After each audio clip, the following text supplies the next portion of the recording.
On a tous des plaisirs coupables dans la vie, et le mien cette année, c'est Tron Ares. C'est une saga dont on se demande ce qu'elle fait là après le Tron de 1982 qui était pour l'époque une petite révolution, le Tron l'héritage qui était au fond une vraie purge mais sauvé par la réal de Kosinski et la musique des Daft Punk. Tron Ares qui n'était pas le troisième volet initial a quand même débarqué sans que personne ne l'ait demandé.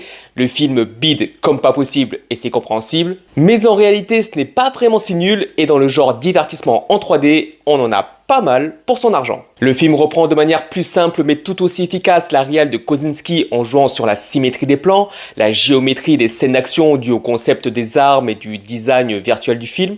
La 3D est convenable, il y a de sacrées séquences bourrées d'effets visuels qui en jettent de partout, donnant une association de styles de jeux vidéo futuristes couplés à la réalité qui claque super bien. Le tout complété par une musique transcendantale des Nine Inch Nails, plus sombre que les Daft Punk mais qui donne des scènes quasi oniriques dans une course-poursuite en moto style Akira vraiment subjugante. Seul le climax est un peu décevant. Et d'ailleurs comme Trent Reznor et Atticus Ross sont les compositeurs des derniers David Fincher, il y a parfois une légère vibe fincherienne très cool. L'histoire n'est pas incroyable mais se tient mieux que Tron l'héritage je trouve, surtout aujourd'hui où l'IA prend de plus en plus une forme vivante, on a un autre regard plus premier degré sur ce film. Les acteurs font plutôt le taf, Jared Leto a un jeu monolithique mais c'est son perso qui le demande, au moins il se plante pas. Et il a une évolution qui permet de nuancer subtilement son jeu, tout en ayant, il faut le reconnaître, un certain charisme pour une fois. Evan Peters, ça fait toujours plaisir de le voir et il s'en sort très bien avec le peu de choses que demande son personnage. Disney veut clairement en faire une suite et franchement en termes de divertissement pur, le concept CGI éclatant de jeux vidéo dans la réalité